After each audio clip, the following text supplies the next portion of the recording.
जब ज्योति छोटी थी उसकी माँ की मृत्यु हो गई, जिसके बाद उसके पिता ने दूसरी शादी कर ली। ज्योति की सौतेली माँ हमेशा उससे बहुत सारे काम करवाती। ज्योति भी बिना किसी सवाल के छोटे से ही अपनी सौतेली माँ की हर बात मानती। ज्योति की 7 साल की एक छोटी बहन भी थी, उसका नाम रानी था। दीदी, ओ दीदी, इतनी रात को बरामदा क्यों साफ कर रही हो? अगर बरामदा साफ नहीं किया तो गंदगी जमा हो जाएगी और इससे तुम्हें बीमारियों का सामना करना पड़ सकता है। ओह, समझ गई। इधर रात में ज्योति के पिता और सौतेली माँ रात का खाना खा रहे थे। रानी, ए रानी, इतनी रात को बाहर क्या कर रही हो? अंदर आओ, खाना कब खाओगी? रात तो काफी हो गई है। रानी, रानी बेटी, जल्दी आओ। अच्छा, ये ज्योति कहाँ है? क्या उसने रात का खाना खाया है? तुम इतना ज्योति ज्योति क्या कर रहे हो? अपना खाना खाओ। हर बार खाना खाने के समय बात करना शुरू कर देते हो। ज्योति के पिता और सौतेली माँ ने रात का खाना खाकर सो गए। इधर ज्योति ने सफाई करके बर्तन धोए और फिर खाने बैठ गई। इतनी रात को खिड़की से कैसी आवाज आ रही है? ज्योति जब खा रही थी तब उसकी कानों में खिड़की से अजीब आवाजें आने लगी। यह तो जंगली जानवर की आवाजें सुनाई दे रही है। सुबह जाकर देखना होगा।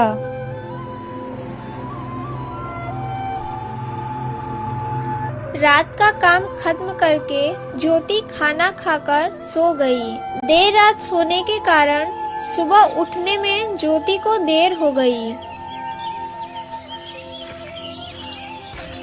अरे ये ज्योति, ज्योति, देख कितने बजे हैं? सुबह हो गई है और अभी भी बरामदा साफ नहीं हुआ है। मैं अभी हाथ मुंह धोकर बरामदा साफ कर देती हूँ माँ। बरामदा साफ करने में ही 8 बज गए हैं, तो सुबह की सब्जी कौन काटेगा? उधर छोटी बहन के कंबल कपड़े अभी भी नहीं धुले हैं। ओह बेचारी छोटी बच्ची, शायद आज रात गीले कंबल पर ही सोएगी। मैं जा रही हूँ माँ, अभी सब साफ करके आती हूँ।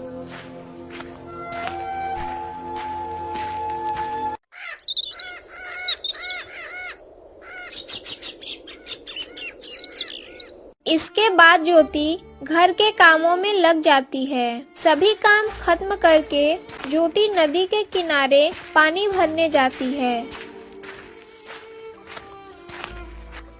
इधर का पानी कुछ अजीब सा है, दूसरे तरफ से पानी भर लेती हूँ।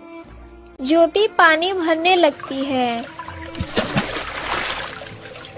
पानी भरकर भरे मटके के साथ जंगल के किनारे किनारे चलने लगती है और तभी उसे रात की अजीब आवाजें याद आने लगी। अरे, मुझे तो याद ही नहीं रहा। जंगल से रात में जो अजीब आवाजें आ रही थी उसे देखना तो भूल ही गई। यह कहते हुए ज्योति मटका लेकर जंगल के भीतर जाने लगी। कहाँ? कुछ भी तो दिखाई नहीं दे रहा।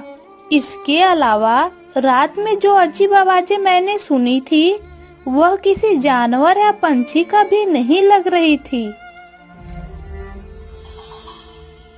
इस बीच ज्योति के पैर में एक चींटी काटती है। उफ, चींटी! चींटी के काटने से ज्योति का मटका जमीन पर गिर जाता है। मटका का सारा पानी नीचे गिर जाता है। अरे, यह क्या? जंगल का यह पेड़ अचानक सूख कैसे गया? ज्योति का सारा पानी एक छोटे सूखे पेड़ की जड़ में गिर जाता है। चलो, अब इस पानी से ये पेड़ अच्छे से बच जाएगा। मैं कल आकर फिर से देख कर जाऊंगी। फिर ज्योति मटका में फिर से पानी भरती है और घर लौटती है।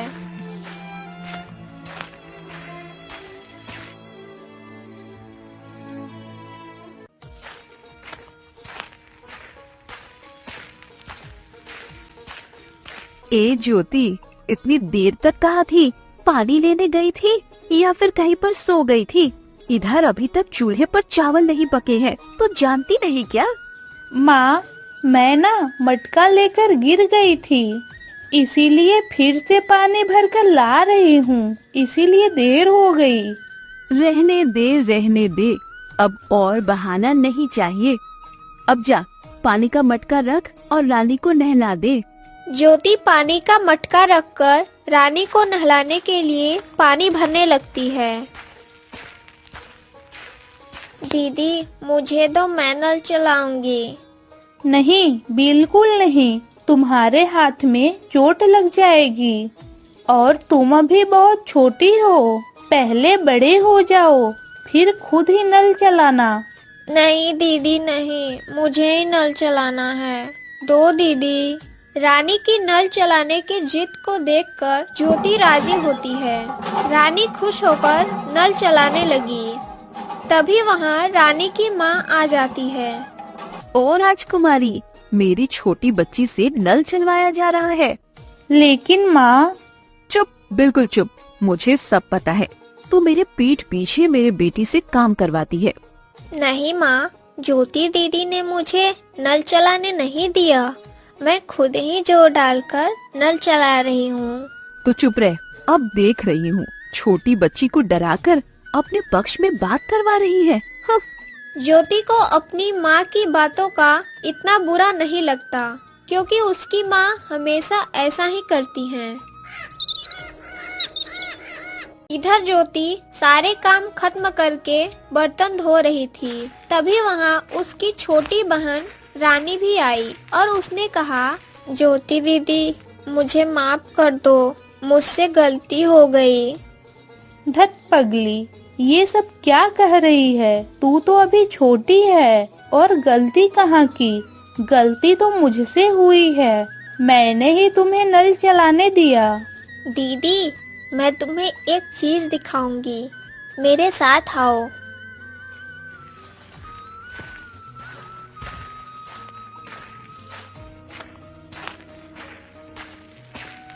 ऐसा कहकर रानी ज्योति को उस सूखे पेड़ के पास ले जाती है।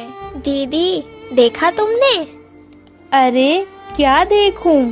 यहाँ देखने लायक तो कुछ भी नहीं है। अरे धत, तुमको दिखती भी नहीं है। वो देखो, पेड़ पर एक लव बना है। तू किस लव टब की बात कर रही है रानी? चलो घर चलते हैं। तुम्हें लव का मतलब नहीं समझ आया? एक हार मैंने कुछ दिन पहले देखा था। पेड़ का पूरा हार सफेद था, लेकिन आज यह थोड़ा लाल हो गया है। शायद कुछ होगा। अब घर चलो और तुम्हें इस जंगल में फिर नहीं आना चाहिए। यहाँ खतरनाक जानवर हो सकते हैं। ऐसा कहकर ज्योति रानी को लेकर घर चली आती है।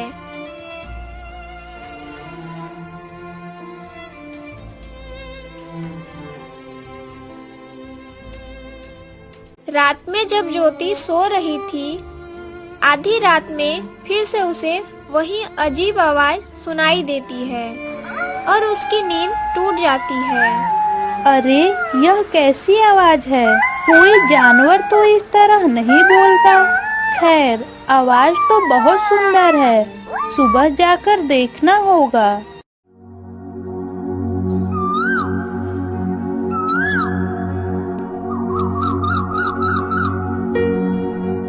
अगले दिन सुबह ज्योति उठकर आंगन की सफाई कर रही थी। दे, वो झाड़ू मुझे दे। जा, नदी से पानी लेकर आ। ज्योति अपनी सौतेली माँ की बात मानकर मटका लेकर पानी लाने जाती है। कल रात को वो अजीब आवाज इस जंगल से आ रही थी। चलो देखते हैं कि यह कैसी आवाज है। ज्योति मटका लेकर फिर से जंगल में जाती है। जंगल में जाकर ज्योति इधर उधर देखने लगती है, लेकिन कहीं कुछ नहीं देख पाती। समझ नहीं आता, रात में इस जंगल में कौन वो अजीब सी आवाज करता है। अब ज्योति फिर से उसी पेड़ को देखती है। पेड़ में एक एक कर हरी पत्तियां निकल रही थी। अरे वाह, यह पेड़ तो एक दिन में ही पानी मिलने पर हरा हो गया। इसे थोड़ा और पानी देती हूँ।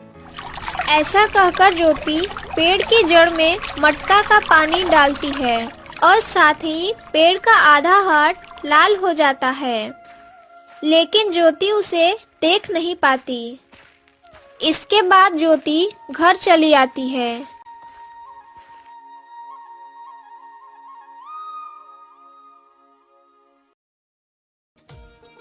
रात को ज्योति बरामदा साफ कर रही थी। तभी उसकी छोटी बहन आकर कहती है, ज्योति दीदी, तुम्हें माँ पापा खाने के लिए बुला रहे हैं। रानी की बात सुनकर ज्योति झाड़ू छोड़कर अपने माता पिता के पास आती है। सुनो ज्योति, कल तुम्हें लड़के वाले देखने आएंगे। सब कुछ ठीक रहा तो तुम्हारी शादी करा देंगे। ज्योति अपने माता पिता की बात सुनकर कुछ समझ नहीं पाई। वह कुछ नहीं कहती और चुप रहती है। अगले दिन सुबह ज्योति फिर से मटका लेकर नदी जाती है। नदी से पानी लेकर ज्योति फिर से उसी पेड़ के पास जाती है। हे भगवान, यह क्या देख रही हूँ? पेड़ एक ही दिन में इतना बड़ा हो गया। थोड़ा और पानी देती हूँ।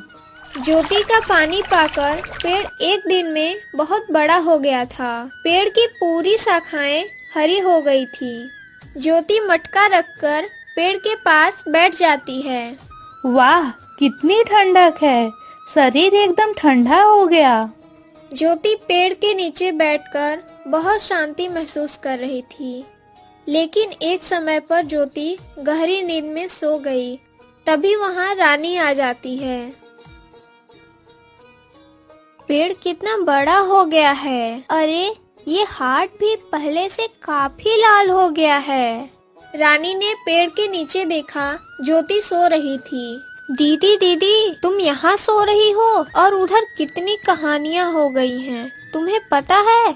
वो मुझे पता ही नहीं चला मैं कब सो गई। और घर में क्या हुआ रानी? तुम्हें देखने एक आदमी आया था, लेकिन तुम नहीं थी तो वो चला गया। हाय हाय, अब घर जाकर माँ तो मुझे छोड़ेंगी नहीं। भगवान, तुम ही बचाना अब। मुझे पता ही नहीं चला कब सो गई। धत। जो भी कहो दीदी, एक तरीके से अच्छा ही हुआ। क्यों रानी, तुम ऐसा क्यों कह रही हो? अरे दीदी, जो आदमी तुम्हें देखने आया था वो बहुत ही बूढ़ा था। उस बूढ़े को मैं कभी भी जीजा नहीं कहती। बहुत देर हो गई है, अब घर चलो। दोनों बहनें घर चली आती हैं। रात में ज्योति के माता पिता उसे बुलाते हैं। ज्योति, तुम्हें पता नहीं है कि तुम्हारे लिए कितना मुश्किल से एक लड़का मिला था और तुमने तो मेरी इज्जत ही नहीं रखी। और करोगे भी क्या? इज्जत वाली बेटी को तो नहीं जन्म दिया इसकी माँ ने, दिया है एक बेइज्जती कराने वाली लड़की को जन्म। ऐसे मत कहो माँ। मैं हो गया। अब और नकली आंसू बहाने की जरूरत नहीं है। सब मेरे ही घर में आ जाते हैं। तुझे पता है मेरे पिताजी के गांव से रिश्ते लाना कितना मुश्किल था। तुम चुप रहो, बहुत हुआ। उसकी किस्मत में जो लिखा है वही होगा। हाँ, वो तो होगा ही। बेटी की अब किसी गधे से शादी करवा दो और घर दामाद रख लो। अरे धत, मैं भी किसे समझा रही हूँ। ज्योति रोते रोते अपने कमरे में चली जाती है। हे भगवान, तूने मेरे नसीब में कितनी मुसीबतें लिख रखी है। मैं अब और सहन नहीं कर सकती। रहने दो दीदी, रो मत। भगवान जो करता है हम सबके अच्छे के लिए ही करता है। रानी अपने माता पिता के पास चली जाती है। इधर ज्योति अपने कमरे में रोते रोते सो जाती है। रात बहुत गहरी थी, सब सो चुके थे। आधी रात को फिर वही अजीब और विचित्र आवाज सुनकर ज्योति की नींद खुल जाती है। आज फिर उसी आवाज से नींद खुल गई। लेकिन समझ नहीं आता इतनी रात को कौन इस तरह की आवाज करता है। खैर, मुझे ये आवाज अच्छी लगती है, चलो जाकर देखती हूँ। यह कहकर ज्योति अपने घर से बाहर निकल जाती है। आसमान में चांद निकला है, चारों तरफ पूर्णिमा की रोशनी फैली हुई है। ज्योति उस आवाज की दिशा में चलने लगती है। घर से बाहर निकलकर चलते चलते नदी के किनारे आ जाती है। नदी के रास्ते चलते चलते वह जंगल में चली जाती है। अजीब आवाज से ज्योति मंत्रमुग्ध होकर उस पेड़ के पास चली आई। उसे खुद पता नहीं चला। तुम कौन हो? मैंने तुम्हें पहले कभी नहीं देखा। तुम इस पेड़ के नीचे बैठकर बांसुरी क्यों बजा रहे हो? मैं रतनगढ़ राज्य का राजकुमार हूँ। इस पेड़ में मेरी जान है। मैं इस पेड़ में बंदी हूँ। तुम क्या कह रहे हो? इंसान पेड़ में बंदी कैसे हो सकता है? यह मैं भी नहीं मानता था। मेरे राज्य में एक बात करने वाला पेड़ था, लेकिन मैं उस पर विश्वास नहीं करता था। मैंने सोचा कि यह कोई जादू टोना होगा। तो एक दिन मैंने उसका विश्वास न करने का मजाक उड़ाया और उसने मुझे गुस्से में आकर श्राप दे दिया कि मैं हमेशा के लिए इस पेड़ में बंदी रहूंगा। अगर पेड़ को पानी नहीं मिला तो मैं पानी की कमी से मर जाऊंगा। उसने यह भी कहा कि अगर कोई लड़की मुझे पानी देकर मेरी देखभाल करती है तो मैं हर रात इंसान बन सकता हूँ, लेकिन दिन में फिर से पेड़ में बंदी हो जाऊंगा। ये आप क्या कह रहे हैं राजकुमार? तो दिन में आप फिर से बंदी रहेंगे, लेकिन हमेशा के लिए इंसान नहीं बन पाएंगे क्या? हाँ, मैं फिर से पूरी तरह इंसान बन सकता हूँ। कैसे? कैसे आप फिर से इंसान बन सकते हैं? तुम मुझे फिर से इंसान का रूप दे सकती हो।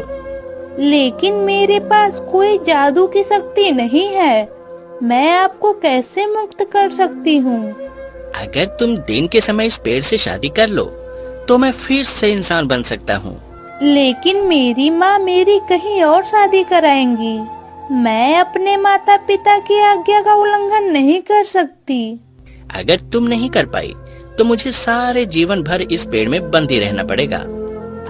हो सकता है कि मैं कोशिश करूं और सफल हो जाऊं। तुमने मेरी जान बचाई है। मुझे पता है तुम मुझे फिर से इंसान। और तभी सुबह हो गई। ज्योति के सामने वह राजकुमार पेड़ में मिल जाता है। सुबह होने के बाद भी ज्योति घर नहीं जाती।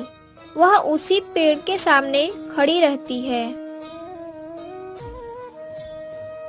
ज्योति की माँ वहाँ आकर उसे डांटने लगती है। ज्योति किसी बात पर ध्यान नहीं देती। ज्योति का पिता उसके पास आता है। मेरी बेटी घर चलो। मुझे समझ आ गया है तुझे डांटना सही नहीं था। चलो बेटी घर चलो। ओह, इतना भाव मत डालो। भूख लगने पर खुद ही घर आ जाएगी। बेटी ऐसा मत करो, घर चलो। इस उम्र में बाहर रहने से तेरे नाम पर बदनामी हो जाएगी।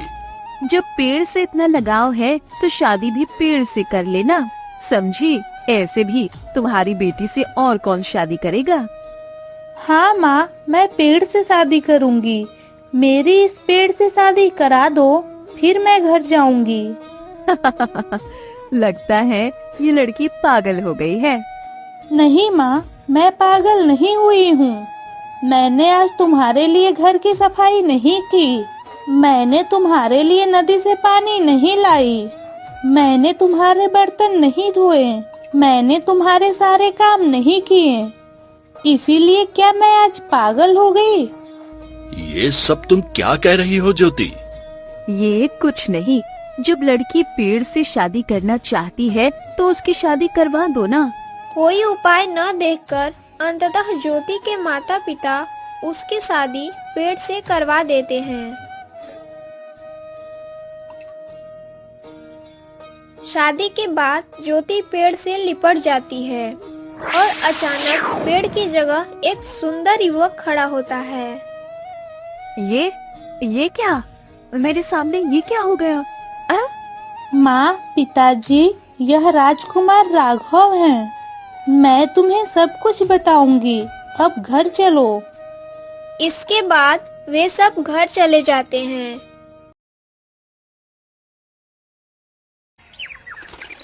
गांव के एक कोने में रामलाल नाम का एक गरीब किसान रहता था। उसकी जिंदगी संघर्षों से भरी हुई थी। बचपन से ही गरीबी ने उसका पीछा नहीं छोड़ा था। उसने अपने पिता का इलाज कराने के लिए साहूकार से कर्ज लिया था, पर बदकिस्मती से उसके पिता बच नहीं सके। घर में अब उसकी बूढ़ी माँ थी, जिनकी दोनों आंखें खराब हो चुकी थी और वे देख नहीं सकती थी। रामलाल की शादी को 7 साल हो चुके थे, लेकिन संतान का सुख उसे अब तक नहीं मिला था। हर दिन की तरह उस दिन भी रामलाल मजदूरी करने के लिए खेतों की ओर जा रहा था। उसकी पत्नी गीता ने उसे पानी की बोतल पकड़ाते हुए कहा, यह लीजिए पानी की बोतल, रास्ते में गर्मी बहुत है, ख्याल से जाइए। लेकिन भाग्यवान, तुमने मेरे लिए खाना नहीं दिया। घर में अनाज नहीं बचा, बस एक रोटी थी, वह मैंने माँ के लिए रख दी है। कोई बात नहीं, मजदूरी के बाद कुछ राशन ले आऊंगा। रामलाल बोतल लेकर निकल जाता है। रास्ते में वह सोचता है कि जिंदगी कब बदलेगी? क्या मेरे परिवार को कभी सुख नसीब होगा? यह सोचते सोचते रामलाल आगे बढ़ा ही था, तभी वह देखता है कि एक बूढ़ी औरत बेहोश पड़ी हुई है। वह उसके पास जाता है। अम्मा उठो अम्मा। रामलाल अपनी बोतल से पानी निकालकर उनके चेहरे पर छिड़कता है। फिर बूढ़ी औरत को होश आता है। अम्मा, आप यहाँ बेहोश कैसे पड़ी थी? बेटा, मैं अपने बेटे बहू के घर जा रही थी, फिर अचानक मुझे जोर से प्यास लगी। शायद प्यास के कारण मैं बेहोश हो गई थी। अम्मा, आप यह पानी की बोतल रख लीजिए। रास्ते में अगर आपको प्यास लगे तो आप पी लेना। बेटा, तुम्हारा बहुत बहुत धन्यवाद। भगवान तुम्हारी हर इच्छा पूरी करें। इतनी गर्मी में भला कोई किसी को पानी की बोतल देता है? तुमने मेरी बहुत मदद की। ठीक है अम्मा, फिर मैं काम पर चलता हूँ। तुम अपना ख्याल रखना, और हाँ, गर्मी में जब भी बाहर निकलो तो पानी की बोतल हमेशा साथ रखना। रामलाल बहुत ही दयालु किस्म का आदमी था। वह जब भी किसी को मुसीबत में देखता तो अपनी जान की परवाह किए बिना उसकी मदद किया करता था। फिर रामलाल बूढ़ी अम्मा को पानी की बोतल देकर अपने काम की ओर निकल पड़ता है।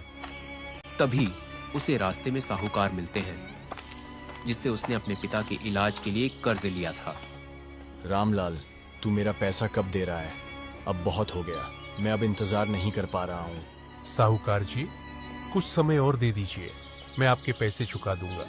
अरे रामलाल, तुम्हारी ये बात तो मैं 1 साल से सुनता आ रहा हूँ। अगर तुम्हें इस महीने पैसे नहीं दिए तो तुम अपना घर खाली कर देना।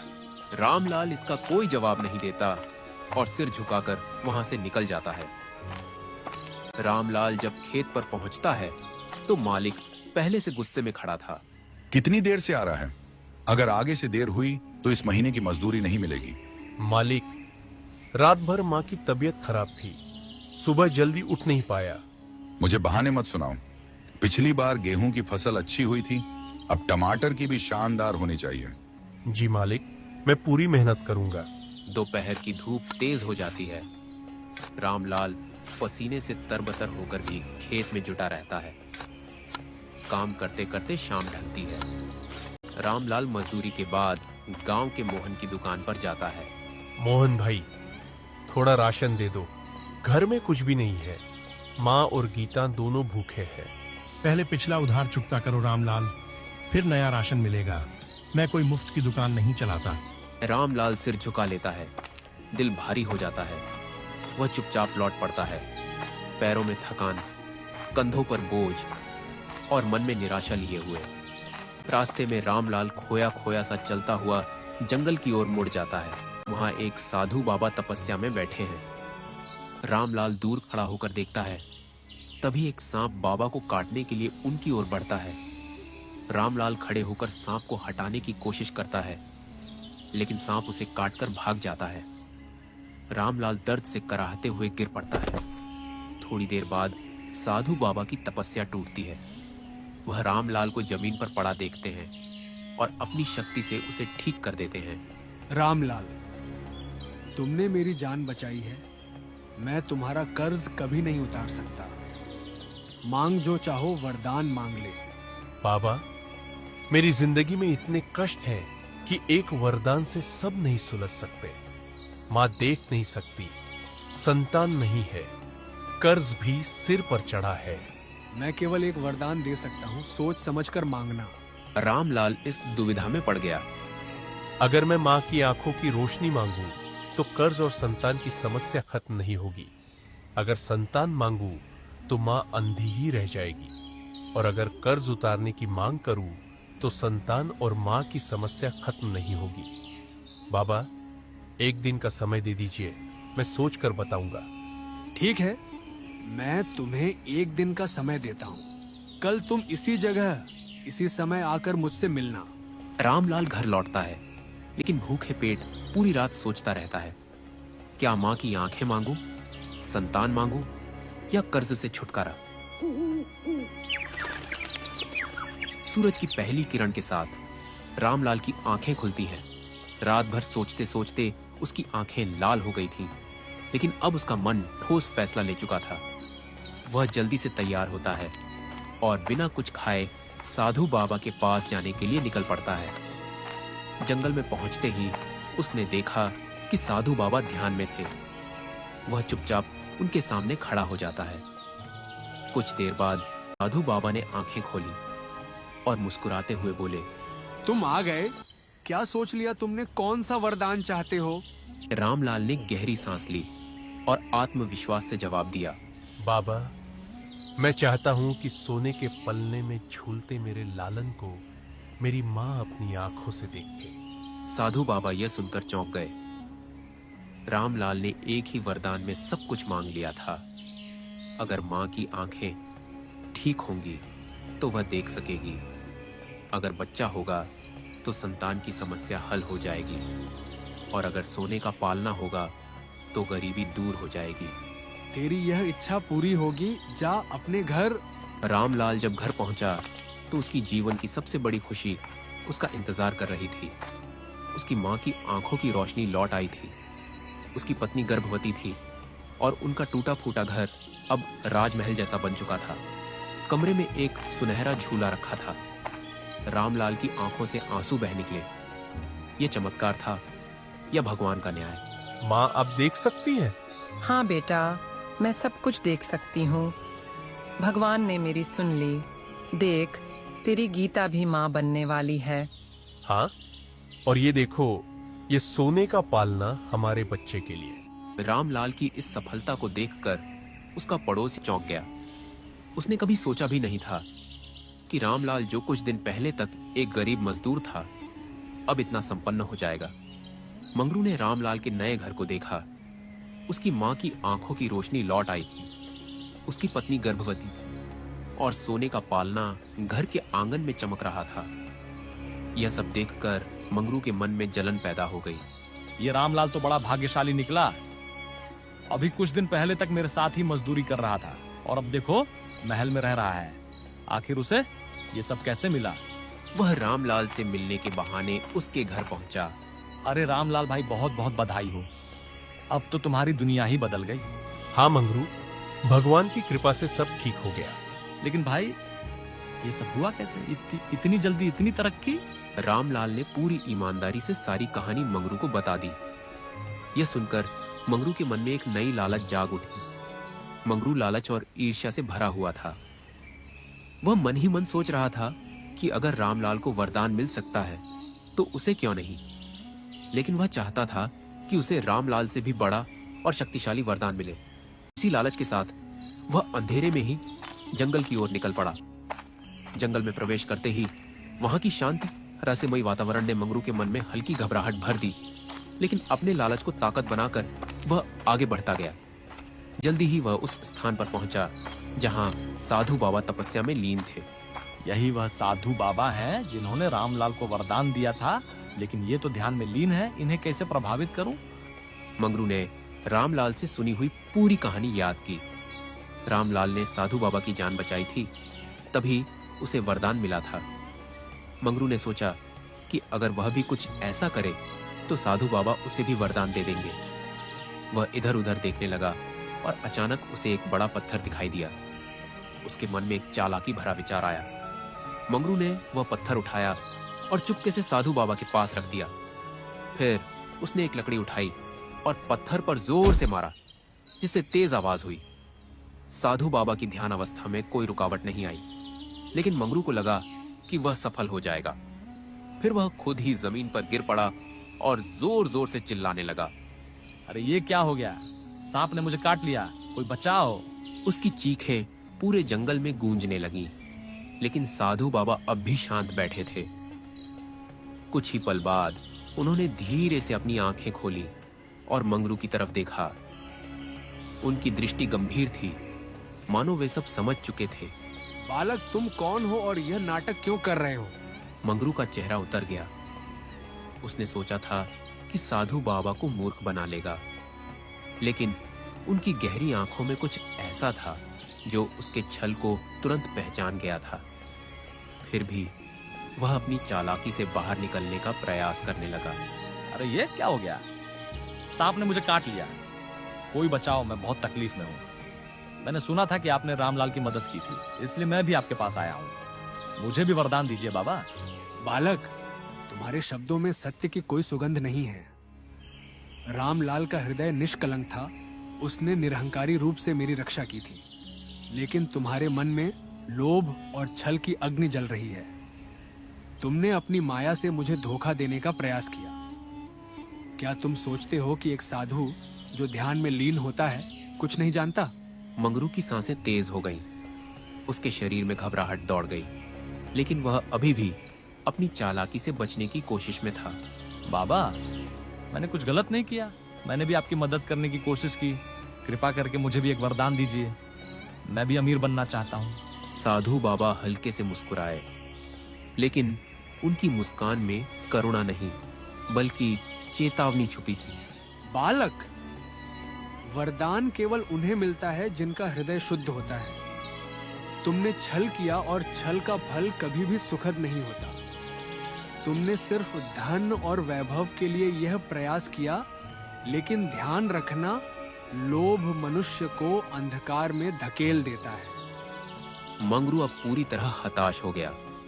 उसकी चालबाजी पकड़ी जा चुकी थी, लेकिन फिर भी उसकी हिम्मत नहीं टूटी। वह बाबा के चरणों में गिर गया। बाबा, मैं आपसे क्षमा चाहता हूँ, मुझे माफ कर दीजिए। मैं अब कोई छल नहीं करूंगा, लेकिन कृपा करके मुझे भी वरदान दे दीजिए। साधु बाबा ने अपनी आंखें बंद कर लीं और कुछ देर तक ध्यान में चले गए। फिर उन्होंने आंखें खोली और अपनी करुणामयी दृष्टि से मंगरू को देखा। क्षमा करना मेरे धर्म में है, लेकिन तुम्हारा हृदय अभी भी लोभ से भरा हुआ है। इसीलिए मैं तुम्हें एक चेतावनी देता हूँ। तुम्हें तुम्हारे कर्मों का फल अवश्य मिलेगा, लेकिन वह तुम्हारी इच्छा के अनुसार नहीं होगा। जाओ, अपने जीवन में सच्चाई और मेहनत को अपनाओ, तभी तुम्हारे लिए कुछ अच्छा संभव होगा।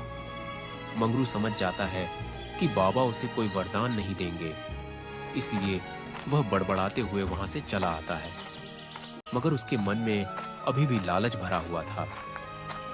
वह मन ही मन सोचते आता है, मेरी तो बाबा ने एक ना सुनी, लेकिन रामलाल को तो सब कुछ मिल गया। रामलाल से कम मेहनत तो मैंने भी नहीं की, फिर क्यों मुझे कुछ नहीं मिला? मैं अभी भी हार मानने वाला नहीं हूँ। बाबा ने हमें वरदान नहीं दिए तो क्या हुआ, मैं खुद ही अपनी किस्मत को बदलूंगा। अगले दिन मंगरू रात होने का इंतजार करता है। जैसे ही आधी रात होती है, मंगरू धीरे धीरे उठता है और रमेश के घर की ओर बढ़ता है। रात का सन्नाटा और अंधेरा उसे डराता तो है, लेकिन लालच का नशा उसके डर पर हावी हो जाता है। वो रामलाल के घर के पिछवाड़े से अंदर घुसता है।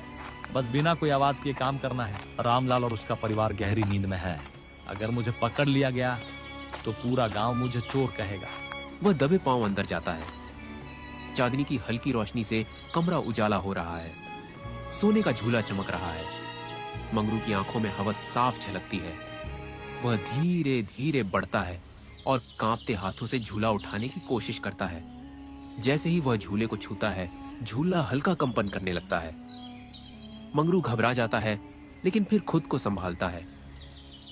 वह जल्दी से झूले को उठाकर चादर में लपेटता है और दबे पांव घर से बाहर निकल जाता है। सुबह होते ही जब रमेश की पत्नी ने झूले को नहीं देखा तो वह जोर से चिल्लाई, अरे झूला कहाँ गया? झूला यहाँ ही था, अब नहीं दिख रहा। क्या झूला गायब हो गया? ये कैसे हो सकता है? बेटा, ये बहुत अनहोनी बात है, कोई इसे चुरा कर ले गया। गांव में हड़कंप मच गया। हर कोई सोचने लगा कि इतनी सुरक्षा के बावजूद सोने का झूला कैसे गायब हो गया। उधर मंगरू गांव के बाहर निकल चुका था। वह जल्दी जल्दी दूसरे गांव की ओर बढ़ रहा था। वह किसी भी हाल में उसे बेचकर अमीर बनना चाहता था। जब वह दूसरे गांव पहुंचा तो उसने सुंदर नाम के व्यापारी की दुकान देखी। भाई, मेरे पास एक अनोखी चीज है, अगर तुम इसे खरीद लो तो तुम्हारी किस्मत चमक जाएगी। ऐसी कौन सी चीज है? जल्दी दिखाओ। मंगरू ने धीरे से झूला बाहर निकाला।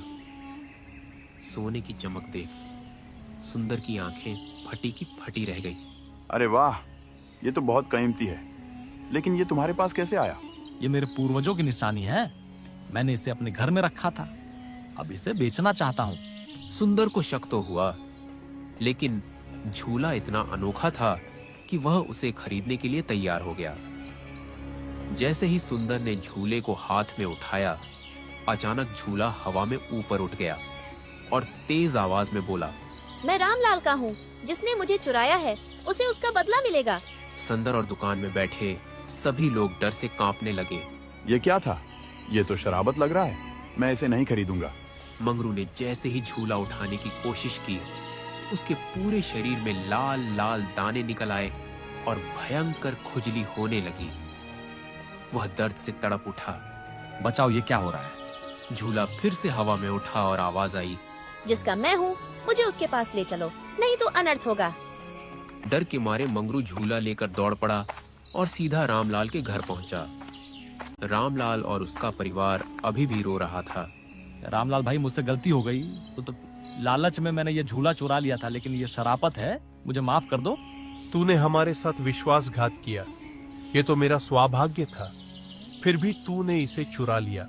मुझे माफ कर दो भाई, मुझसे बहुत बड़ी गलती हो गई, मुझे बहुत दर्द हो रहा है। बेटा, उसे माफ कर दो, देखो ये पहले से ही सजा पा चुका है। रामलाल ने गहरी सांस ली और बोला, अगर सच में पछतावा है तो फिर कभी किसी के धन पर बुरी नजर मत डालना। मंगरू ने रोते हुए माफी मांगी। तभी झूला वापस अपनी जगह पर जाकर चमकने लगा और मंगरू के शरीर से सारे दाने गायब हो गए। गांव के लोग भी यह देखकर हैरान थे कि किस तरह सत्य और ईमानदारी की हमेशा जीत होती है।